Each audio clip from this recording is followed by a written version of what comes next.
ओम शांति। आज का वरदान है, विशेषताओं को सामने रख सदा खुशी खुशी से आगे बढ़ने वाले निश्चय बुद्धि विजयी रत्न भव। विशेषताओं को सामने रख सदा खुशी खुशी से आगे बढ़ने वाले निश्चय बुद्धि विजयी रत्न भव। अपनी जो भी विशेषताएं हैं उनको सामने रखो, कमज़ोरियों को नहीं। अपनी जो भी विशेषताएं हैं उनको सामने रखो, कमज़ोरियों को नहीं। तो अपने आप में फेथ रहेगा। कमज़ोरी की बात को ज़्यादा नहीं सोचो, तो फिर खुशी में आगे बढ़ते जाएंगे। ये निश्चय रखो कि बाप सर्वशक्तिमान है, तो उसका हाथ पकड़ने वाले पार पहुँचे कि पहुँचे। ऐसे सदा निश्चय बुद्धि विजयी रत्न बनते हैं। अपने आप में निश्चय, बाप में निश्चय और ड्रामा की हर सीन को देखते हुए उसमें भी पूरा निश्चय हो, तब विजयी बनेंगे। तो अपने आप में निश्चय, बाप में निश्चय और ड्रामा की हर सीन को देखते हुए उसमें भी पूरा निश्चय, तब विजयी बनेंगे। आज बाबा ने विशेष हमें ये समझाया है कि अपनी विशेषताओं को हम सामने कैसे रखें और अपनी विशेषताओं को याद रखना क्यों ज़रूरी है। क्योंकि कई बार जब हम पुरुषार्थ के मार्ग पर आगे बढ़ते हैं तो हमारी वीकनेसेस हमारे सामने आती हैं, हमारी कमज़ोरियाँ हमारे सामने आती हैं। और जब हम कमज़ोरियों को देखते हैं तो एक फेलियर काइंड ऑफ फीलिंग आती है, डिसहार्टनमेंट होती है। ऐसे लगता है कि सेल्फ डाउट हो रहा है, क्या हम ये कर पाएंगे या नहीं कर पाएंगे। और अगर ये सेल्फ डाउट एक बार आ गया तो फिर आगे बढ़ना बहुत ज़्यादा मुश्किल है।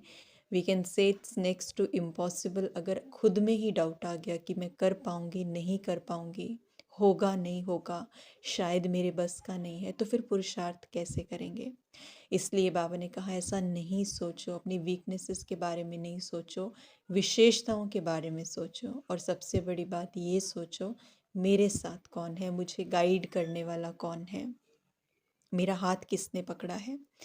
तो जिनको अपने आप में निश्चय होगा, this is really very important कि खुद में निश्चय होना बहुत ज़रूरी है। खुद में निश्चय, बाप में निश्चय और ड्रामा की हर सीन में निश्चय। तो जितना जितना ये निश्चय होगा, जितना जितना ये फेथ होगा, अपने ऊपर जितना ट्रस्ट होगा, उतना ही ज़्यादा हम आगे बढ़ते जाएंगे और उतना ही ज़्यादा सफलता को प्राप्त करते जाएंगे। हर सीन में विजयी बनते जाएंगे। क्योंकि जब भी कोई चैलेंज आता है तो निश्चय उठ जाता है अपने ऊपर से। तो एक तो अपनी विशेषताओं पर भी निश्चय, और दूसरा निश्चय क्या कि मैं हूँ कौन। जैसे ही कोई परिस्थिति आती है तो हम इतना ज़्यादा उसमें इंटेंगल्ड हो जाते हैं, इतना इनग्रॉस हो जाते हैं उसके अंदर कि अपनी ओरिजिनलिटी ही भूल जाती है। सिर्फ रोल याद रहता है, मैं सोल हूँ ये याद नहीं रहता। तो अपने ऊपर भी निश्चय कि मैं ओरिजिनली कौन हूँ, मेरा अस्तित्व क्या है, मेरी एग्जिस्टेंस क्या है। तो ये होगा तो निश्चित रूप से हम विजयी बनेंगे। स्लोगन है, प्योरिटी की रॉयलिटी में रहो तो हद की आकर्षणों से न्यारे हो जाएंगे। प्योरिटी की रॉयलिटी में रहो तो हद की आकर्षणों से न्यारे हो जाएंगे। तो प्योरिटी क्या है, मेरी originality, who am I originally, मेरा असली अस्तित्व क्या है, वही सबसे प्योर स्टेट है आत्मा की।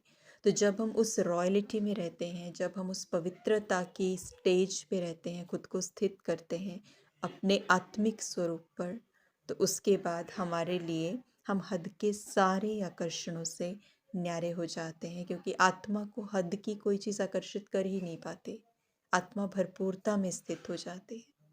ओम शांति।